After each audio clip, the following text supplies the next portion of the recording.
పల్నాడు జిల్లా కారంపొడి పల్నాటి వీరుల ఉత్సవాల చివరి రోజు అపశృతి చోటు చేసుకుంది. కళ్లిపాడు రోజు దైవాలు కడిగేందుకు నాగలేరులో దిగడంతో అదే సమయంలో విద్యుత్ వైరు తగిలి నాగలేరులో పడడంతో ఇద్దరు ఆచారవంతులు విద్యుత్ షాక్ గురయ్యారు. ప్రైవేట్ వైద్యశాలకు తరలించగా ఆసుపత్రిలో చికిత్స పొందుతూ చిలకలూరిపేటకు చెందిన పల్లపు జాలం నరసింహం మృతి చెందారు. మరొకరు ప్రకాశం జిల్లా పుల్లపు చెరువుకు చెందిన ఆచారవంతుడు అంకారావుగా గుర్తించారు. అంకారావు పరిస్థితి విషమంగా ఉండడంతో మెరుగైన చికిత్స కోసం హుటాహుటిన అధికారులు గుంటూరుకు తరలించారు.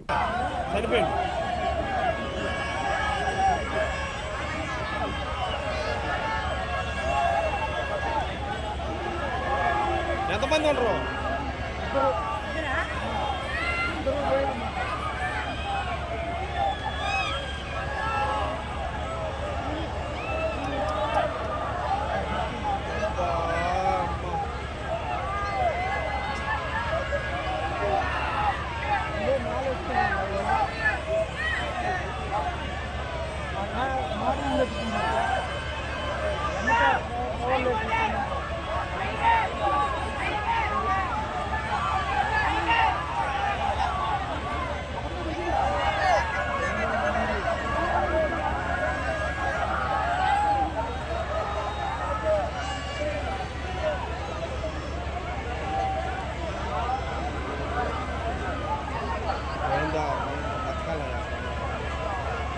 లేదు ఛాన్సే కొట్టుకుంటారు పాపం అబ్బాయి.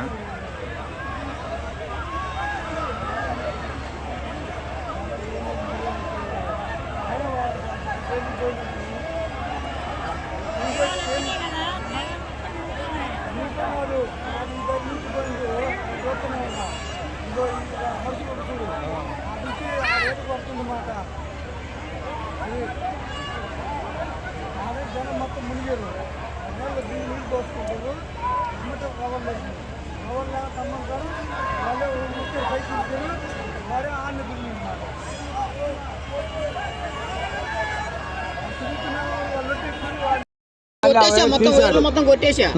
తీసేసి వీళ్ళు కోపరేతలకి ఆయన లా నుండి రాలేక ఎమ్మనే వీళ్ళు మొత్తం 5-6 కరెంటు బాంగల్ని దూకేశారు. ఒక ఆయన ఎమ్మనే బయటికి తీశారు. రెండు ఆయన పాపం లా నుండి ఆయన దొరికేతలకి ఒక 20 నిమిషాల నుంచి అరగంటలో టైం పట్టింది. మునిగిపోయి కాని రాలేదు. అందువల్ల ఆయన కొంచెం ఇబ్బంది అయింది బాగా. ఇక్కడ తెచ్చిన ఆయన ఒడ్డు మీద పండేసిన ఆయన కొద్దిగా వచ్చితే లైట్ గా కొంచెం శ్వాస అనేది ఆడుతుంది. ఎనచిక్క ఆయన మాత్రం పాపం ఏం లేదండి, ఇబ్బంది.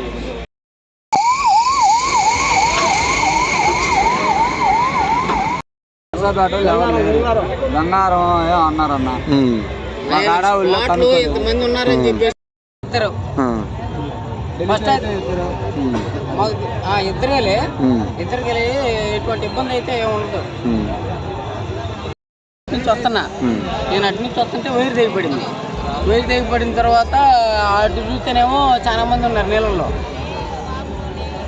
ఇదేమో వైరు తెగిపడిన తర్వాత నేనేం చేశాను, ఏదైతే అదేదని చెప్పేసి కర్ర తీసుకుని అవి కొట్టా, వైర్లు కొట్టా. ఫస్ట్ వైర్ కొట్టినప్పుడు ఏం లేదు, మూడో వైర్ కొట్టినప్పుడు మటుకు నాకు జిమ్ అని కొట్టింది. ఇంకా కర్ర వదిలిపెట్టేసి నేను పక్కకు వచ్చేసాను. అప్పుడు 22 మంది ఉన్నారంట మొత్తం. దేవుళ్ళు మొత్తం ఉన్నారంట. ఎంతమంది ఉన్నారని చెప్పేసి నేను ఆ కర్ర తీసుకొని కొట్టా. ఫస్ట్ వైర్ కొట్టినప్పుడు అయితే ఏమీ లేదు, తర్వాత మూడో వైర్ కొట్టినప్పుడు నాకు కూడా కొంచెం జిమ్మని కొట్టింది. అయినా కానీ కొట్టేసి ఏదైతే అదేందని చెప్పేసి నేను కొట్టా.